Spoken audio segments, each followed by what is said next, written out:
Um ano e meio e já temos um possível mega escândalo de corrupção à vista que aparentemente não vai se concretizar por causa da internet. A história da importação do arroz ganhou uma nova rota e eu vou te explicar porque pode ser que a importação do arroz nem aconteça e acabe em CPI. Alerta de spoiler: funcionário do governo do pai dos pobres deve rodar. E outras pessoas também. E esse aparente esquema, como eu disse, começou a ser investigado por pessoas comuns na internet. E é interessante mencionar isso um dia após o esquema de milícia virtual do PT ser revelado e o Senado estar prestes a dar mais do que o PL da censura pedia. É muito pior, ou seja, é loucura. Arroz, censura e a milícia digital do PT. Sem mais delongas, separa o estomazil, tenta ficar confortável e bora lá!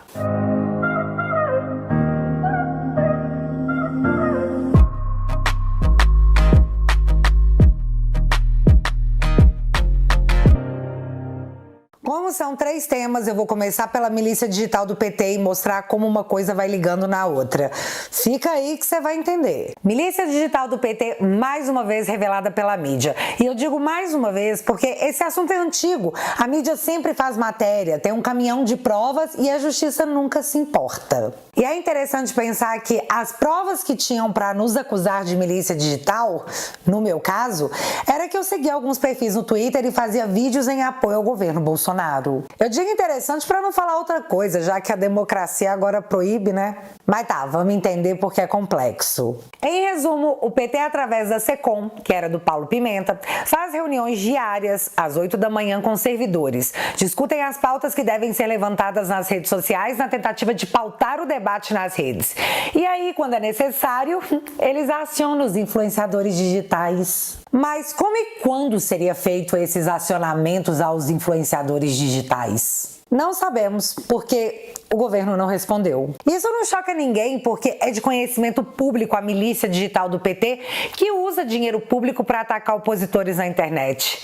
É conhecida, porém ignorada. Presta muita atenção no acuse-os do que você faz, chame-os do que você é, que eu vou te mostrar agora. Folha de São Paulo, 2011, abre aspas. O PT vai montar uma patrulha virtual e treinar militantes para fazer propaganda e criticar a mídia em sites de notícia e redes sociais como Twitter e Facebook.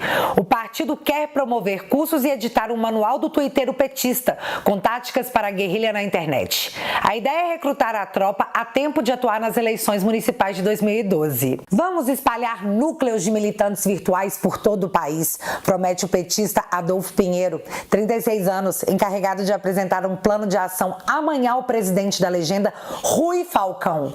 Os filiados serão treinados para repetir palavras de ordem e usar janelas de comentários de blogs e portais noticiosos para contestar notícias negativas contra o PT. Quando sai algo contra um governo petista, a mídia faz escândalo, da página inteira do jornal. Temos que ir pra cima, diz Pinheiro.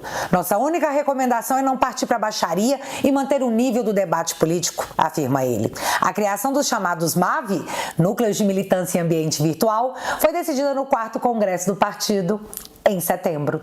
Fecha aspas. MAV, Militância de Ambiente Virtual. E você sabe o que a justiça fez a respeito? Nada.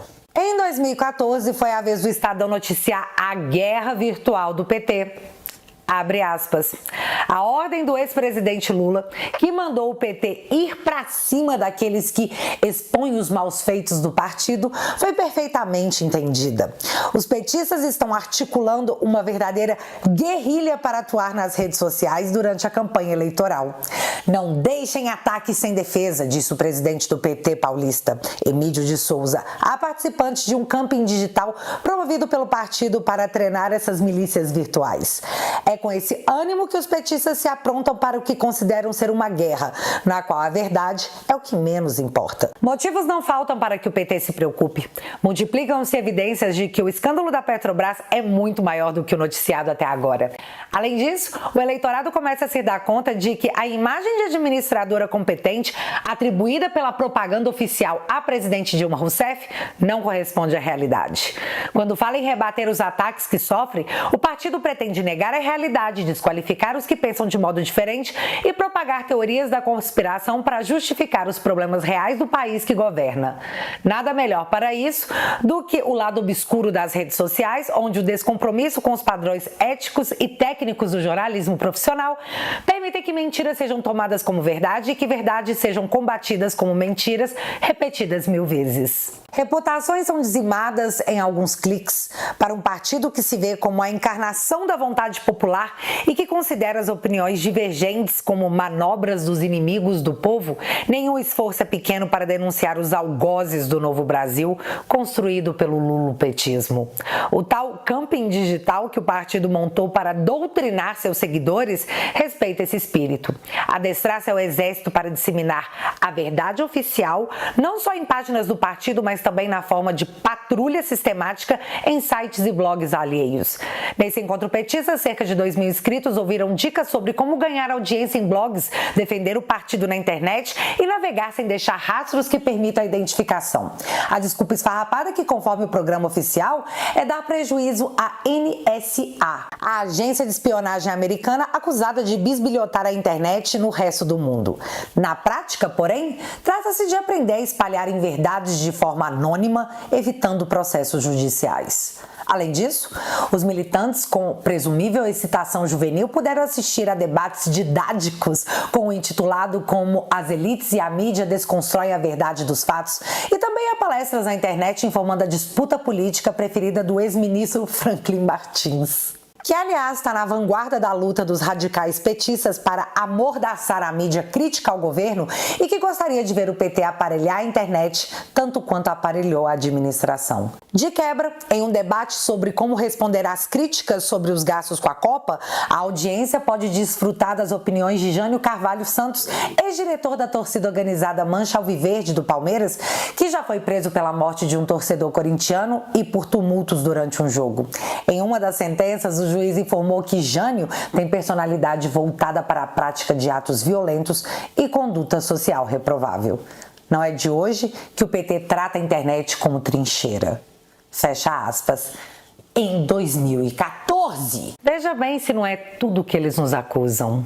Só que adivinha, nada aconteceu.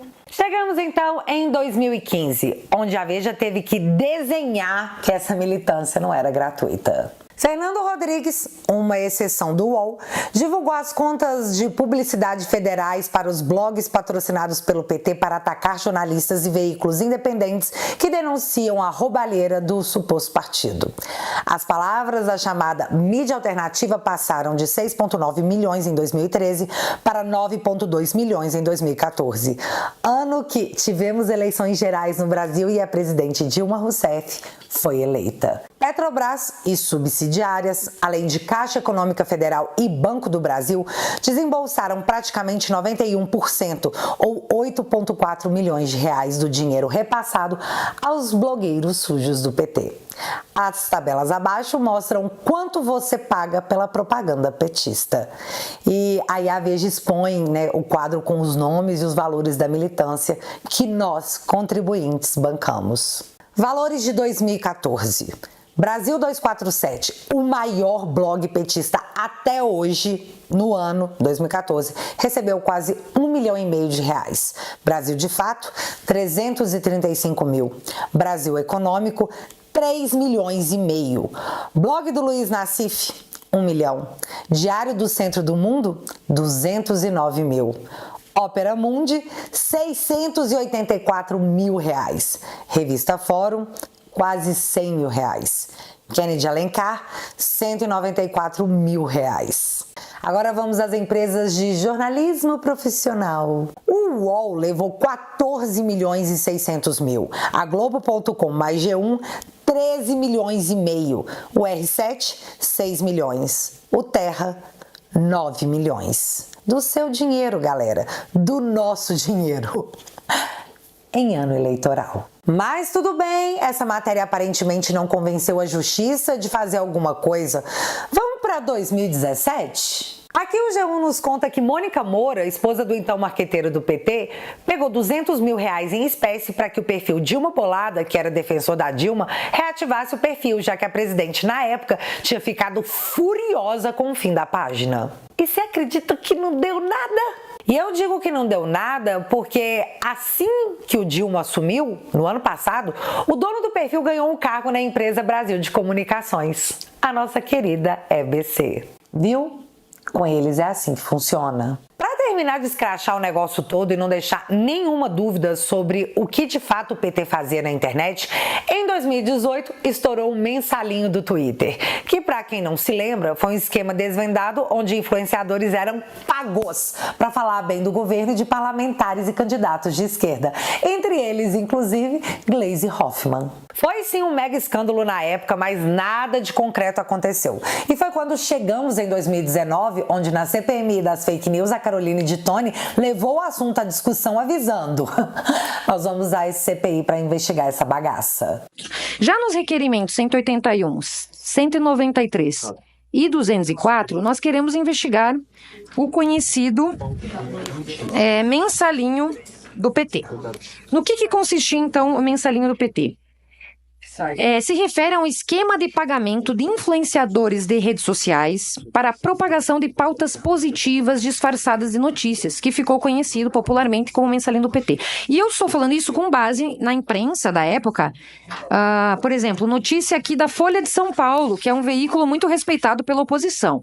Folha de São Paulo fala aqui, agência é acusada de contratar perfis para propaganda irregular pró-PT no Twitter. Daí aqui fala, por exemplo, da jornalista Paula Holanda, militante de esquerda e influenciadora digital, conhecida no Twitter como PPP Holanda, que tinha cerca de 6 mil seguidores, e que ela fazia ela ganhava pontos fazendo essas notícias e em troca eles monetizavam isso. Ela falava que ela aceitou escrever tweets favoráveis na época com relação à candidata do PT, Gleisi Hoffmann. Então aqui está, esse fato que eu estou falando do mensalinho, está noticiado aqui pela Folha de São Paulo numa notícia de 26 de agosto de 2018. Então não venham reclamar comigo sobre isso, reclame aqui com a imprensa da época que noticiou. Outro veículo da imprensa que noticiou sobre o mensalinho dos militantes ilegais do PT foi a Isto É. Aqui tem outra notícia da Isto É. Petistas já foram denunciados no mensalinho do PT. Aqui fala, na época era o deputado federal Miguel Correia, que foi acusado de ser o cara que fazia esse gerenciamento. Aqui notícias R7, outro que está falando então desses influenciadores, dessa divulgação de informação no período aí, perto à eleição, para poder propagar notícias favoráveis acerca do Partido dos Trabalhadores. E o resultado? A CPMI foi encerrada pouco tempo depois, sem nenhuma explicação. Mas isso foi em 2018, eles pararam com isso, eles aprenderam a lição depois que o Alexandre e o STF e toda a Polícia Federal veio atrás de bolsonaristas por subirem hashtag e produzirem uns memes de qualidade sem que nunca, jamais, não existe nenhuma prova de que dinheiro público tenha sido usado em todo o processo. Falando por mim. Nunca aconteceu. Mas, filho, estamos falando do acuse-os do que você faz, não do que você já fez. No final de 2023, o influenciador de esquerda Henri Bugalho, de livre e espontânea vontade, fez um vídeo contando que no período eleitoral ele e outros influenciadores do YouTube com canais conhecidos foram chamados pelo YouTube e outras fundações para combater o bolsonarismo e fazerem vídeos pró-democracia e com contrapartida. A contrapartida é muito boa. Uma quantidade significativa de dinheiro. Isso está documentado, galera. Tem vídeo. Mas eu vou te mostrar o áudio. Mas ano passado eu fui chamado, junto com outros influenciadores, vários canais que vocês conhecem aqui, acompanham, admiram, nós fomos chamados para compor um projeto chamado YouTubers pela Democracia. Era uma parceria entre o YouTube e também algumas fundações que iam financiar por alguns meses alguns canais aqui importantes no YouTube para gerar conteúdo pró-democracia, ou seja, e isso não no sentido abstrato, né? Não no sentido assim, a democracia, se ela fosse perfeita, ou a democracia quando houver revolução e, sabe, arrumarem as pendengas aqui, não. A questão era defender o modelo atual democrático contra os arroubos autoritários do Bolsonaro. Era um projeto para defender as eleições no Brasil, para defender a urna eletrônica, para defender a lisura das eleições, para confrontar discurso golpista, para confrontar manifestantes golpistas, né, acampados na frente dos exércitos, ou seja, era para falar sobre a democracia concreta no Brasil e como ela estava em risco diante do Bolsonaro. Então, nós, vários canais, eu acho que tinha uns 10 canais ali, não me recordo se o Galãs Feios estavam lá, eu acho que eles não estavam, mas havia outros canais importantes que vocês acompanham, inclusive um comediante bem famosinho agora, que vive colado com os radicais, e nós fomos chamados para fazer esse projeto, recebemos uma grana importante para fazer esse projeto, e quando eu fui convidado, eu comentei com quem me convidou, né, eu falei assim, olha, eu estou numa fase complicada da minha vida aqui, eu não estou fazendo conteúdo com tanta periodicidade como eu fazia antes, eu não sei se eu vou participar. E ele disse o seguinte, olha aí, faço questão que você participe porque você é uma voz importante na esquerda, você é alguém que já defende essas pautas há muito tempo e faz o que você puder aqui, mas a gente quer que você participe porque vai ajudar nesse projeto. Então eu participei e, como eu falei, a gente foi financiado durante alguns meses para fazer vídeos pró-democracia, em defesa da democracia, em defesa das eleições, do processo democrático, da pluralidade de ideias, das vozes divergentes, de uma eleição que fosse justa e tentando confrontar esse discurso golpista, como eu mencionei. E aí nós fizemos isso, né? Vocês fizeram isso por uma quantidade importante de dinheiro. Galera, isso rolou nas eleições de 2022. Não teve ninguém procurado pela Polícia Federal, não teve ninguém colocado nos inquéritos das milícias digitais que só servem para perseguir bolsonaristas. E eu não consigo entender o porquê. Nós derrotamos o bolsonarismo. E lembrar essa fala nessa terça-feira é interessante, já que ontem o Estado de Minas nos contou que uma juíza foi afastada pelo CNJ por 60 dias por ter feito críticas ao Dilma nas redes sociais. E a justificativa foi, abre aspas, normas do judiciário proíbem que juízes se filiem a partidos políticos ou demonstrem apreço ou desapreço a candidatos, lideranças políticas e partidos. Fecha aspas. Entendi, mas o que parece, para derrotar o bolsonarismo, muitas leis não se aplicam. E assim chegamos ao dia de ontem, onde além do Estadão noticiar o gabinete da ousadia, brega, muito brega, também teve o anúncio de Rachadones, que após se livrar do crime de rachadinha pelo voto da base do Dilma, mandou avisar o PT que está de volta, além de pedir que os petistas fiquem tranquilos, porque ele iria retomar os embates com os bolsonaristas nos corredores da Câmara, mas também nas redes sociais. Rachadones, que tem áudio que comprova o esquema de rachadinha e em seu livro conta como usou de fake news para desestruturar o período eleitoral. O gabinete do ódio, o militante de ambiente virtual, os milicianos digitais do PT, não são novidade alguma. Eles fizeram a vida toda e espelharam na ascensão da direita aquilo que eles sempre fizeram. Tá aí para todo mundo ver. E mesmo assim, nessa mesma segunda-feira, onde mais uma vez a milícia digital do PT foi exposta, o Alexandre de Moraes prorrogou por mais 6 meses o inquérito das milícias digitais, onde eu fui interrogada pela Polícia Federal, que me perguntou como eram as minhas reuniões de pauta, que nunca existiram.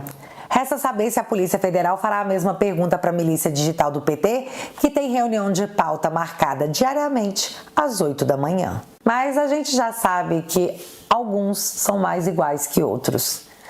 Então resistir, galera, de pé, até 2027. Essa é a meta. E esse assunto do gabinete do ódio petista nos leva à nova tentativa de regulamentar as redes sociais sem que ninguém perceba.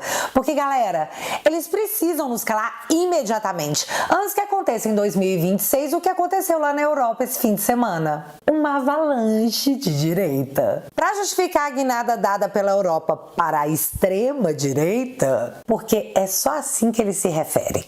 Eles culparam as redes sociais como veículos de proliferação de ideias. Sim, a esquerda é igualmente patética em todo o mundo. E é na intenção de calar as vozes de direita no Brasil e limitar o discurso conservador o máximo possível que eu venho dizer em alto e bom som: eles vão tentar de novo, agora no Senado, de forma pior, porque dessa vez eles querem ir direto na fonte. Senhoras e senhores, sejam apresentados ao PL 2338. O projeto de lei 2338 visa regulamentar a inteligência artificial, que, segundo nossos magnânimos, é o que mais sentirá do sossego daquelas excelências. Mas, Bárbara, inteligência artificial são imagens, videozinhos e textos criados. Não tem nenhum monstro nesse armário. Meu amigo, é nessa hora que, confiando que não tem monstro, que você sai pra beber água às 3 da manhã e não olha pra trás, porque sabe que se olhar, você vai ver. Toda rede social funciona com um algoritmo. É o algoritmo que define o que você vai ver, baseado nas suas preferências. Se você curte a foto de alguém no Instagram, esse perfil curtido começa a aparecer mais vezes para você. Se você curte um vídeo no Twitter, no YouTube, você vai começar a receber mais vídeos quando esse perfil lança outros conteúdos. Assim, a sua timeline, o seu feed de notícias e informações é criado.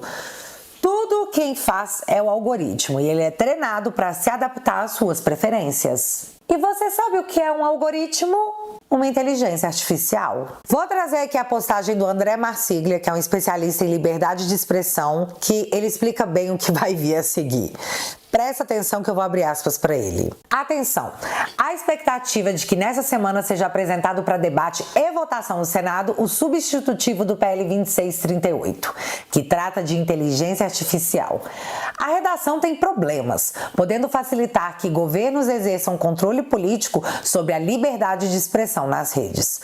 O artigo 14, inciso 13, por exemplo, considera como inteligência artificial de alto risco, passível de fiscalização e punição, recomendações de conteúdos dos provedores, ou seja, o conteúdo que aparece no seu feed. E aí ele relata o artigo 14, que diz: consideram-se sistemas de inteligência artificial de alto risco aqueles desenvolvidos e utilizados para as seguintes finalidades e nos seguintes contextos: produção, curadoria, difusão, recomendação e distribuição em grande escala e significantemente automatizada de conteúdo por provedores de aplicação, com o objetivo de maximização do tempo do uso e engajamento de pessoas ou grupos afetados. Na prática, pode ser pior que censura, por ser anterior a ela.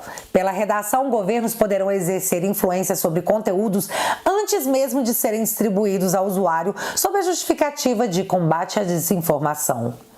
Fecha aspas. Você não entendeu nada? Deixa eu te explicar.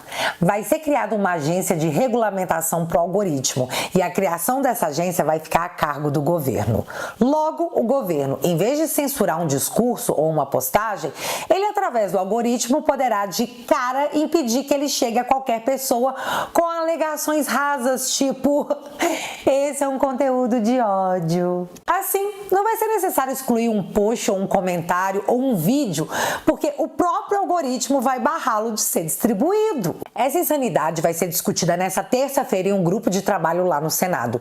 Só que o plano dos senadores que apoiam essa loucura é aprovar uma urgência para esse projeto de lei, de modo que ele vá à votação direto no plenário. Galera, eu não tô zoando. Os caras estão indo nessa direção e não tem ninguém vendo. Nós precisamos repercutir isso e cobrar os nossos senadores. E os senadores do coleguinha também. PL 2338, não! E vocês sabem, quando a gente quer, a gente foca e consegue. Portanto, valendo! Quase que eu esqueço de comentar. O desespero é tão grande com a internet que a Rede Lully vai à loucura com mais uma possibilidade insana. Presta atenção. Uma que eu ouvi pode desestabilizar a bancada da selfie. Olha o que vai ser sugerido à Lira: proibir filmagem particular e transmissão online, ou seja, a boa e velha live, nas comissões. Quem quiser, acompanha pela TV Câmara. Seria um belo revés para a bancada bancada da selfie. Proibir os parlamentares de reproduzir as comissões ou fazerem vídeos lá dentro das comissões. Confia só no que é divulgado pela TV, tá? Seria um belo revés para a bancada da selfie. Cara, eles querem limitar o que é transmitido lá dentro para que a gente não engaje, para que a gente não se manifeste. Democracia relativa pujante. Filhote, não dá para dormir na pia, viu? De novo, PL 2638, não! Mas tá, vamos falar de escândalo, porque temos. Afinal, não dá para usar a mesma receita e esperar um resultado diferente. Né, Rede Lula? A importação do arroz que nunca foi necessário chegará às páginas policiais em breve. E isso porque, desde sexta-feira, perfis de internet levantaram tudo quanto é capivara das empresas que arrecadaram os leilões milionários para a importação do arroz. Galera, o negócio deu tão ruim que a matéria de ontem foi a seguinte. Aspas para o Estadão. Lula cobra a resposta do governo à crise do arroz e Neri Geller fica na berlinda. O presidente Luiz Inácio Lula da Silva cobrou nesta segunda-feira 10 uma resposta do governo federal à crise do arroz. Na reunião da coordenação política, que voltou a acontecer semanalmente, o presidente mostrou-se irritado com a repercussão negativa do leilão de arroz promovido pela Companhia Nacional de Abastecimento, o CONAB, no qual até uma fabricante de sorvete saiu vitoriosa. De acordo com interlocutores palacianos, o secretário de Polícia Agrícola do Ministério da Agricultura, o ex-deputado e ex-ministro Neri Geller, está na berlinda e pode ser exonerado. Na avaliação do presidente, uma pauta supostamente positiva, a compra direta de arroz pelo governo para evitar alta nos preços após as enchentes no Rio Grande do Sul, trouxe danos de imagem. Como mostrou o Estadão, firmas sem nenhuma afinidade com a importação do produto ganharam o certamente. Para Lula, o que era para ajudar o governo deu munição à oposição. Fecha aspas. Mas por que a matéria do Estadão diz que o Neri Geller está na berlinda e pode ser exonerado? Se você tá perdido nessa história, fica calmo que eu preparei aqui um desenho para você entender. Neri Geller é ex-ministro da Agricultura da Dilma, a mãe Sapiens, e deputado federal preso em 2018 na Operação Lava Jato, chamada Capitu. Na ocasião, era investigado um esquema de corrupção no Ministério da Agricultura, onde ele supostamente receberia R$250 mil mensais da JBS, dos irmãos Batista, que hoje, reabilitados judicialmente, voltaram à mesa do governo Dilma. Marcelo Geller, filho de Neri Geller, já foi apontado como laranja do pai. O episódio levou à cassação do pai em 2022. O Ministério Público Eleitoral acusou Marcelo de ter emprestado a conta bancária para o pai a fim de triangular doações, violando a lei eleitoral. Marcelo, à época, disse que o dinheiro era fruto de um empréstimo, mas após a quebra de sigilo e investigações do COAF, descobriu-se que os valores eram referentes à conta do próprio pai. Em dezembro de 2023, após reverter cassação no TSE, Neri Geller é nomeado para cargo no Ministério da Agricultura.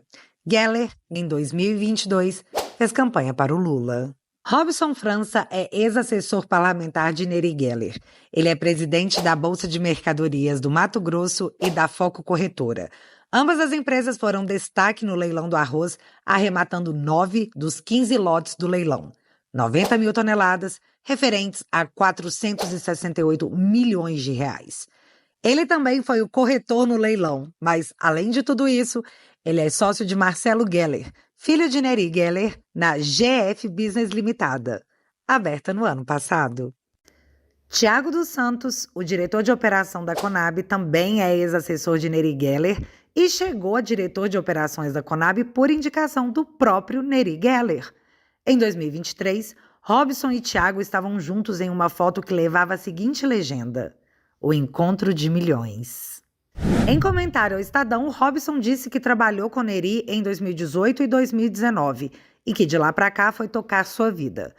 Mas em foto publicada em redes sociais em maio de 2023, Robson estava na Secretaria de Política Agrícola, Secretaria de Neri Geller. A título de curiosidade, a decisão de promover o leilão de importação do arroz aconteceu após uma análise técnica feita pelo diretor de Política Agrícola e Informações da Conab, o senhor Silvio Porto. Acontece que Silvio Porto já ocupou esse mesmo cargo de 2003, no início da gestão Lula, até 2014, quando foi exonerado após ser indiciado pela Polícia Federal por desvio de recursos do Programa de Aquisição de Alimentos. Em março de 2023, após a posse de Lula, ele retorna ao cargo. Com o aval dado de Silvio Porto, então Tiago dos Santos realiza a operação de leilão. E, gente, essa é uma parte dos lotes de leilão de arroz promovido contra a vontade do agro, contra a vontade da mídia, contra a vontade de todo mundo. Mas vamos falar da outra parte, o lote mais alto de 736 milhões de reais. Weasley seria o dono da empresa que arrematou o maior lote, o que chamou muita atenção, já que a empresa aparenta ser um mercado de bairro e teve seu capital social alterado às vésperas do leilão, passando de 80 mil reais para 5 milhões de reais. É quando aparece na história o senhor Ronaldo Aureliano, que em entrevista à CNN se diz sócio de Weasley, pois ele seria um grupo empresarial com vários sócios no conglomerado. Quando a CNN questionou quais sócios seriam esses, Ronaldo Aureliano respondeu que Carlos Braz também seria seu sócio, mas que isso era questão da Receita Federal e parou por aí. Já o empresário Carlos Braz, quando questionado, disse que o único sócio da empresa vencedora do leilão era Weasley. Disse que não era sócio de Ronaldo e que, se ele disse tal coisa, tem algum equívoco aí. Disse que divide espaços físicos com outras empresas, mas não está relacionado a elas. E disse que Weasley é uma pessoa real e conhecida do mesmo há muito tempo. E no meio de toda a repercussão entre a divergência da declaração entre os possíveis sócios e a lupa da internet em cima de sua empresa, o Jornal Diário do Amapá tentou contato com Weasley, mas um funcionário informou que ele foi para a Europa, só que ele não sabe dizer em qual país o Weasley está. Porque é isso que se faz sempre que se ganha um leilão milionário e se levanta uma suspeita de fraude. Você vai para a Europa e não diz em que país está. Acontece sempre. Super normal e nada estranho. 3 coisas podem acontecer a partir de agora com relação ao arroz. 1. O governo pode embargar o leilão. Tipo, acabou. Esquece. 2. Esse leilão pode acabar em CPI. Ou 3. Pode não acontecer absolutamente nada, já que no dia que tudo isso era levantado, a rede aliada lá não fez piu sobre o assunto. É sério. A Rede Lula não fez. E para finalizar, caos no governo. E nem é a minha boca que vai dizer isso, tá? É a boca do William Vac, da CNN. Ouça.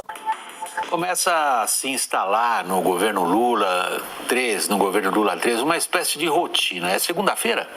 Então é dia de debelar alguma crise. A mais recente tem a ver com uma mexida relâmpago do governo nas regras do sistema tributário, criando uma rara unanimidade contra o governo entre alguns dos mais variados setores da economia. Ao contrário de outros problemas técnicos de difícil compreensão, essa última mudança nos impostos já ameaça ter consequências práticas imediatas. Subida de preços de combustíveis já nesta terça-feira. A natureza do problema, porém, ela é de ordem política, ela não é de ordem técnica. É o fato do governo ter de se empenhar em arrecadar o que puder para gastar o que quer. Mesmo amparado pelo Supremo, o que se destaca, porém, é a incapacidade política do governo de articular no Congresso. É importante observar que na crise desta segunda-feira, o perigo para o Planalto não está tanto no Congresso, que está preparado mais uma vez para lhe impor uma derrota. O perigo está no fato de que setores amplos da sociedade não aguentam mais pagar impostos. E é esse clima de basta, chega, não dá mais, que chegou ao próprio Congresso. As reuniões de segunda-feira presididas por Lula não parecem ter se dado conta disso. A questão não é mais a de fatos isolados da política. É cada vez mais o conjunto da obra. Galera, só para você entender, o arcabouço fiscal aprovado pelo Congresso funciona assim. O governo pode gastar mais, desde que ele arrecade mais. Então, para ele poder queimar dinheiro, você precisa encher o cofrinho. Portanto, toma toma imposto no seu lombo e sem reclamar. O governo pode te chamar de antidemocrático e a milícia digital do PT te cancelar, dizendo que você está tentando contra a democracia. Paga mais em tudo. O governo precisa gastar mais em sabe-se lá o quê. Vocês imaginam o que deve ter de gente desfazendo L e pedindo volta Bolsonaro? Quase cumprindo aquela profecia? Vamos sentir saudade da gente. Segura, galera.